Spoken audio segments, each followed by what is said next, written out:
evening. It is evening now, isn't it? Let's see. Can I go off script? Can I talk about something else? Sure. Okay. It's fun to be nervous. I just started to get nervous. I've done this a couple times this week. Actually, I know half of the amazing people in this room because I got to do this in Vegas. And I was nervous a couple, speakers before my talks, and then I just calmed down, and I've just been getting more and more nervous. And I'm like, yes, I feel like I'm gonna vomit. It's so exciting. It's coming to a place like this and being in a room and standing on a stage where so many incredible women and men have shared. I listened with my whole heart and an empty belly, actually, for most of the day, to every person on this stage.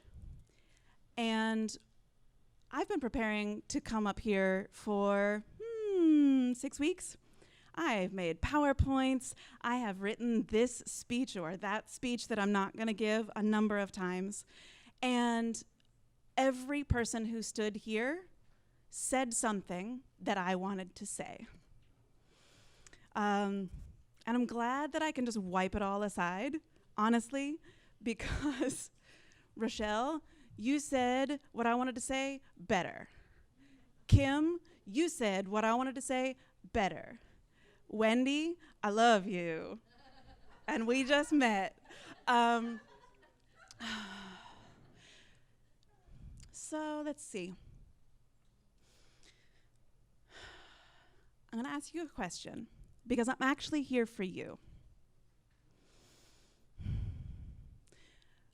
When I say your primary relationship, what's the first thing that comes to your mind?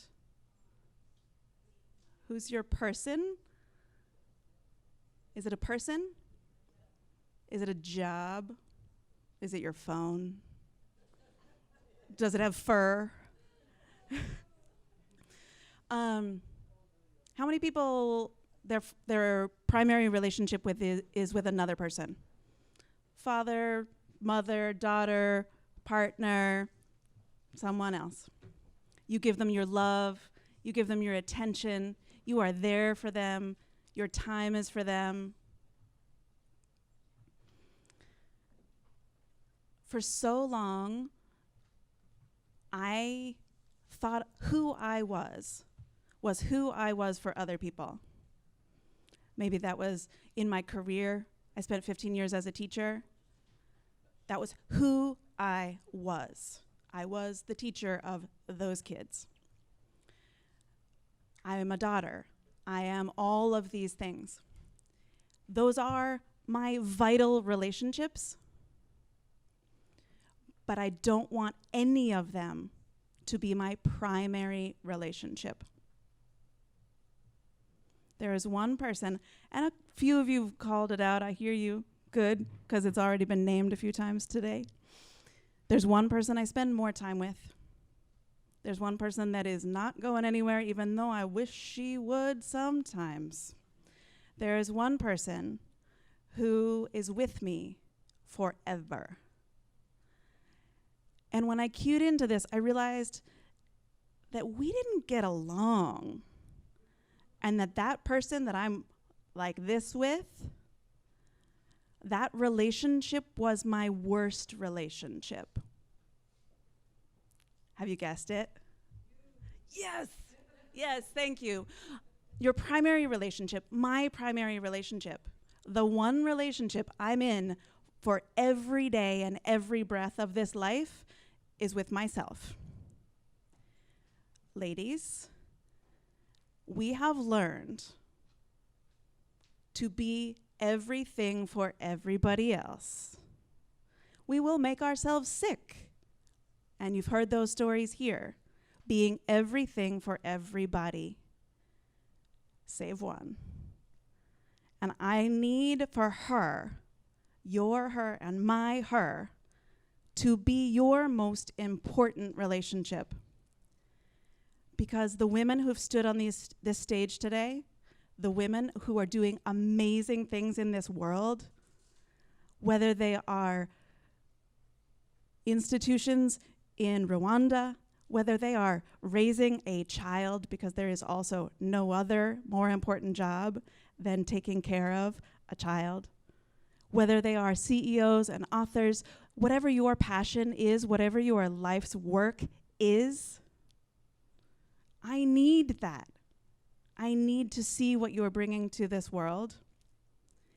But if that work, if your love of your family and your partner and your child eclipses you, cripples you, so that you don't even know who you are, something's missing. And when our lives fall apart, because they do, and they will, and it's magic when they do, but when our lives fall apart,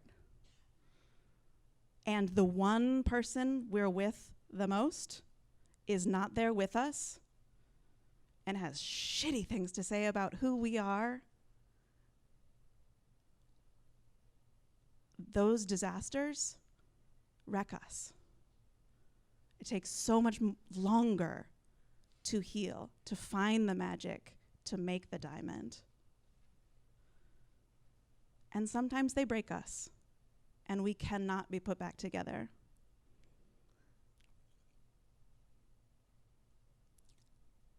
I'm stuck with me.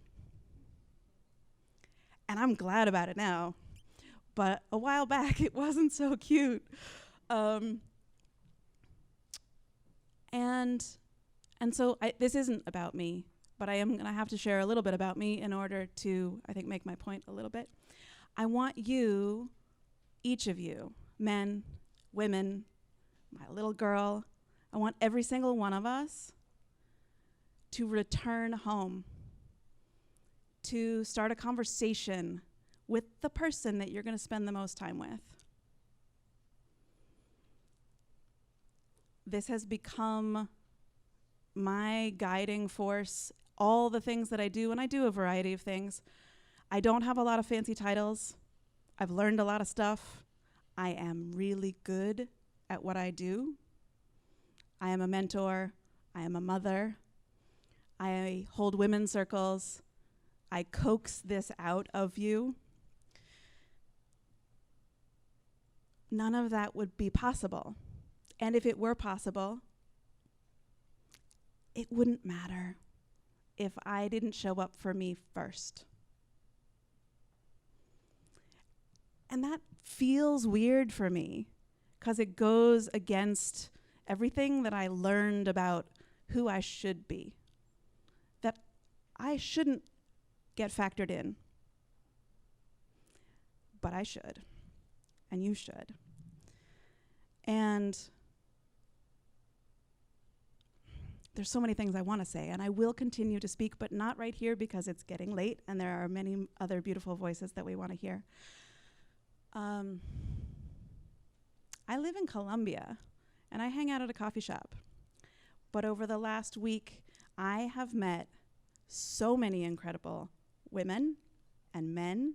I've heard voices and stories that literally in the last week have changed my life.